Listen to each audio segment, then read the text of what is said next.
Hola, ¿cómo están? A mí me tocó exponer el tema de bacterias y arqueas. Bueno, son microorganismos de morfología procariota, es decir, que estos no contienen núcleo y tampoco contienen organelos membranosos en su interior. Sin embargo, estos son tan diferentes que llegan a formar dominios separados, dominio bacteria y dominio arquea. En el pasado, las arqueas fueron clasificadas como bacterias procariotas y esto llevó a que fueran enmarcadas en el antiguo reino Monera y recibir el nombre de arqueobacterias, pero esta clasificación hoy en día ya no es tan común. Se cree que las bacterias fueron los primeros organismos sobre la Tierra hace 4.000 millones de años y que los fósiles más antiguos conocidos son organismos similares a las bacterias. Ellas pueden llegar a medir pocos micrómetros de longitud y existen en comunidades de millones. Las bacterias pueden usar la mayoría de los compuestos orgánicos y algunos de los inorgánicos como parte de su alimento.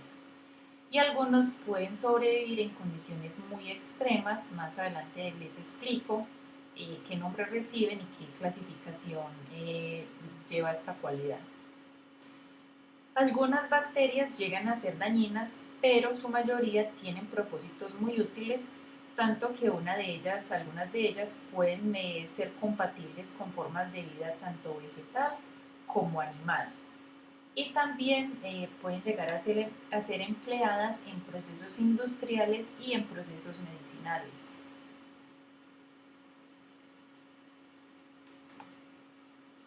Las arqueas están compuestas por organismos procariotas unicelulares microscópicos muy similares y al mismo tiempo muy diferentes a las bacterias y a los eucariotas en muchos aspectos. El dominio arquea lleva una subdivisión de tres reinos, que es el crenarqueota, uriarqueota y corarqueota. La clasificación de las arqueas se basa especialmente en el uso de secuencias de genes de ARN ribosómico para revelar las relaciones entre organismos. Gracias al estudio del material genético, se descubrió que la evolución de las arqueas y bacterias habían sido procesos totalmente diferentes y que gracias a esto ya las arqueas no podían ser consideradas como un grupo más de bacterias.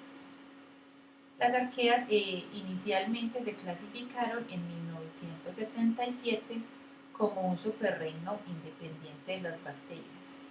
Esto fue demostrado y se llevó a cabo por un grupo de investigadores liderado por Carl Woese a finales de 1970. Él fue un microbiólogo estadounidense, creador de la nueva taxonomía molecular basada en la comparación entre especies de la llamada secuencia ARN ribosomal. Las arqueas y bacterias morfológicamente llegan a tener formas muy similares, pero las arqueas se sitúan más de las eucariotas, en especial algunos genes y rutas metabólicas de transcripción y traducción. Adicionalmente, forman uno de los tres dominios que ya había propuesto Carl Woese. Ellos consideraron que la vida podía dividirse en eucariotas y en dos tipos de organismos procariotas, bacterias y arqueas. Y así nació la clasificación de los tres dominios, arqueas, bacterias y eucarias. Estos dos grupos tienen muchas diferencias. Ninguna especie de arqueas que se conozca se puede reproducir por esporas, a diferencia de los dominios bacteria y eucaria. Tampoco se conoce que puedan llegar a una reproducción sexual. Se reproducen principalmente por fisión binaria, gemación o fragmentación. Otra característica que es única de las arqueas son unos éteres lipídicos de su membrana citoplasmática que no se observa en ninguno de los otros dominios.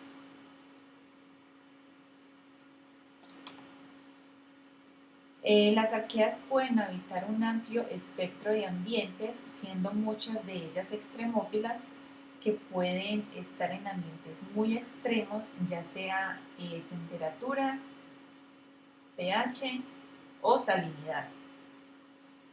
Pero han encontrado prácticamente que estas pueden habitar cualquier lugar, siendo muy numerosas en los océanos, tanto que entre las arqueas del plancton puede que se encuentre alguno de los organismos más numerosos del planeta.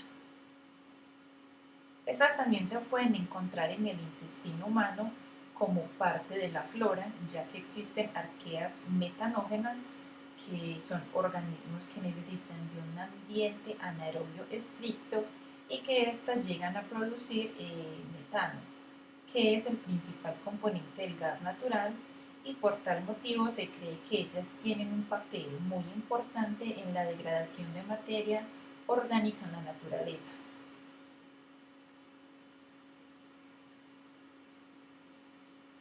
Otra característica que diferencia una arquea de una bacteria son las rutas metabólicas fotosintéticas.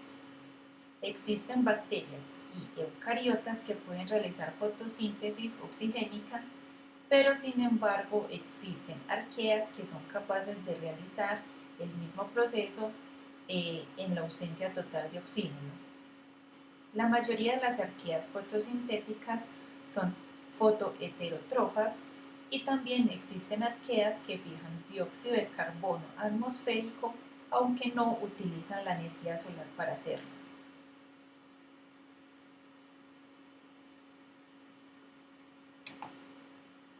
Bueno, aquí vemos un cuadro comparativo. A la izquierda vemos las diferentes características del dominio arquea y dominio bacteria. Y a la derecha vemos la composición de la membrana plasmática de ambos dominios.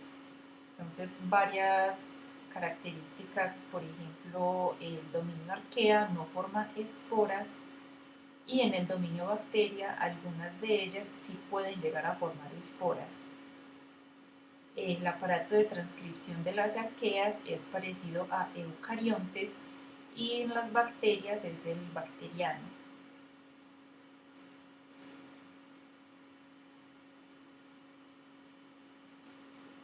Bueno, la clasificación de las arqueas lleva tres reinos: Crenarqueota, Uriarqueota y Corarqueota.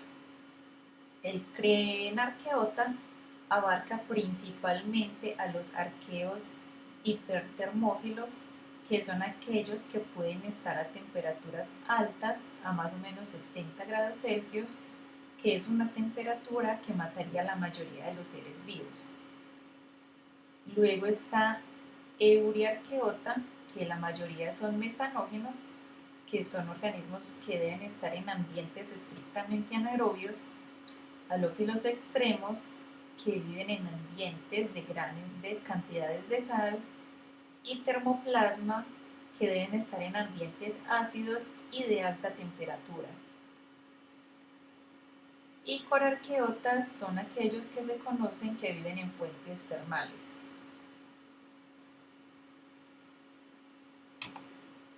La morfología de las arqueas, ellas tienen una medida comprendida entre 0 micrómetros y más de 15 micrómetros. Se representan en diversas formas, pero las más comunes son esferas, barras, espirales y placas.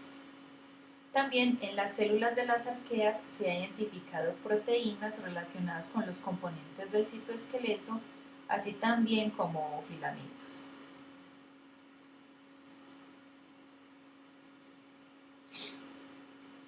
La forma de nutrición de las arqueas también recibe nombres diferentes debido a sus cualidades. Entonces, fotótrofa son las que emplean luz solar como fuente de energía para procesar compuestos orgánicos y que viven en ambientes muy salados. Litótrofa son aquellas que obtienen la energía del procesamiento de compuestos inorgánicos como el nitrógeno y el azufre. Organotrófos que recurren a fuentes orgánicas para alimentarse, Y para estos procesos de alimentación, las arqueas absorben el dióxido de carbono, el nitrógeno, el ácido sulfídrico y lo transforman químicamente. Como material de desecho, estas expulsan gas metano y sulfuro.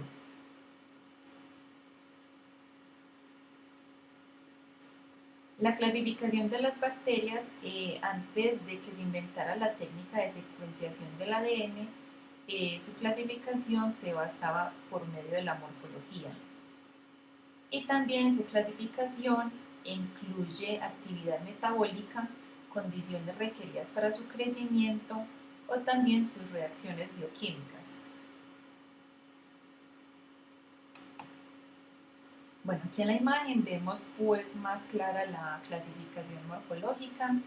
Las más comunes, como se dijo antes, son esféricas, que son cocos, alargadas, que son los bacilos, en espirales los espirilos y los vibriones en comas. Ahí vemos la separación de estos grupos. Las bacterias crecen a un tamaño fijo y luego se reproducen por fisión binaria, que es una forma de reproducción asexual. Algunas bacterias todavía reproduciéndose de esta manera llegan a formar estructuras reproductivas más complejas que facilitan la dispersión de las células hijas recién formadas. Para la sexualidad bacteriana, ellas pueden intercambiar material genético en un proceso conocido como conjugación bacteriana.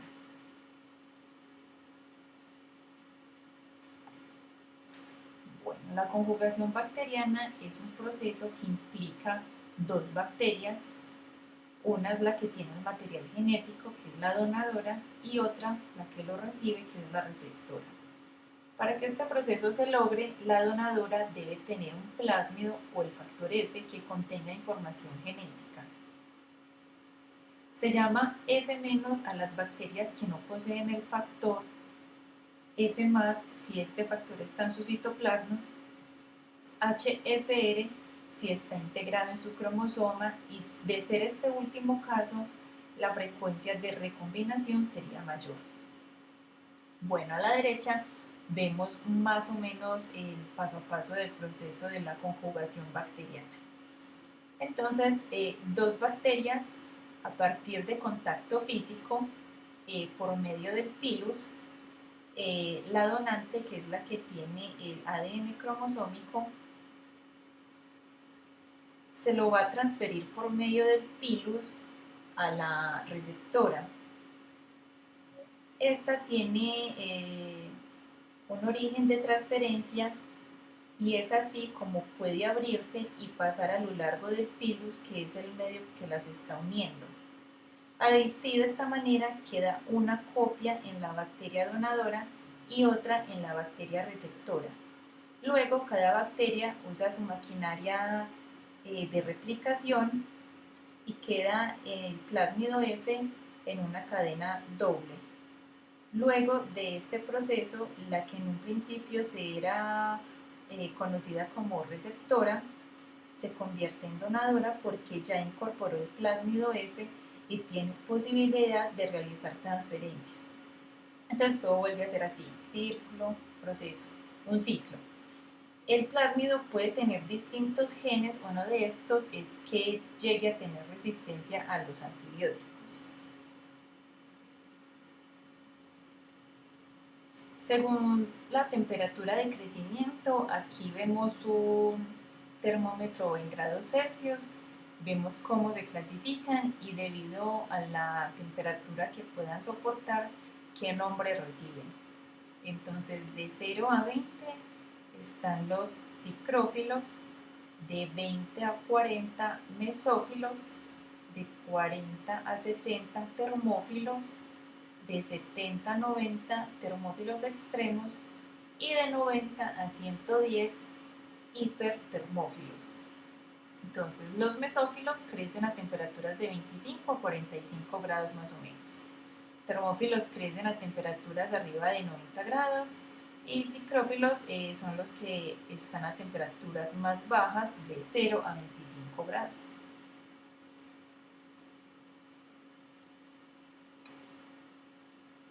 Según el pH que soportan, aquí vemos la escalita de 2 a 4, son acidófilos, que son aquellos que resisten y proliferan a pHs ácidos. De 6 a 8, neutrófilos, que toleran y están en pHs neutros. De 10 a 11, aquellos de pHs alcalinos.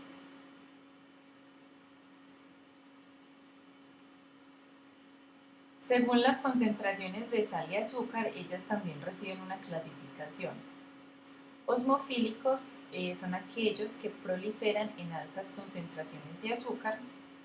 Halófilos, que proliferan en altas concentraciones de sales. Según su requerimiento de oxígeno también tienen nombres y clasificaciones. Aerobias estrictas son aquellas que dependen de oxígeno para su crecimiento. Anaerobias estrictas son aquellas que se desarrollan en ausencia total del oxígeno y utilizan aceptores finales distintos del oxígeno, como el dióxido de carbono, hidrógeno y nitrógeno. Y son aquellas que poseen metabolismos estrictamente fermentativos. Anaerobias facultativas pueden desarrollarse en presencia o en ausencia, no es tan fundamental el oxígeno aquí, aunque predominan en medios anaeróbicos. Microaerofilas solo pueden desarrollarse en presencias de baja tensión de oxígeno, del 12% en lugar del 20% que es la atmosférica, y altas tensiones de dióxido de carbono. Según la tabla de a la derecha, es como la forma de nutrición de las bacterias. Entonces están autótrofas quimiosintéticas o fotosintéticas, que son aquellas que utilizan la luz del sol y el dióxido de carbono para fabricar su alimento. Utilizan compuestos inorgánicos como el azufre para fabricar su alimento y su fuente de energía es el dióxido de carbono. Heterótrofas son aquellas que pueden utilizar fuente de carbono orgánico para su alimentación. Algunos requerimientos químicos nutricionales, los más presentes son el carbono, el nitrógeno, el azufre y el fósforo. Y aquí en la imagen vemos cómo todo esto se incorpora en el ecosistema. Beneficios de las arqueas y bacterias. Algunos de ellos son descontaminación de aguas, descontaminación de medio ambiente. Un ejemplo de esto es la degradación del petróleo. Las bacterias nos brindan como la habilidad de obtener carbono de los hidrocarburos, y esa bacteria que está aquí entre paréntesis es la que facilita este proceso. Luego tenemos fabricación de biocompuestos, la utilización en la industria láctea, por ejemplo, en la elaboración del yogur se requiere el uso complementario de dos bacterias, que son las que están aquí abajo, serían estas dos, en fabricaciones de fármacos y fabricaciones de vacunas. Cuando hablamos de los procesos de descontaminación del medio ambiente, los científicos prefieren la utilización de bacterias, ya que evita que empleen pesticidas, lo cual es más beneficioso para el medio ambiente porque de esta manera disminuyen el calentamiento global y evitan que se utilicen químicos para estos procesos de descontaminaciones de medios ambientes. Listo, este fue todo. Muchas gracias por su atención.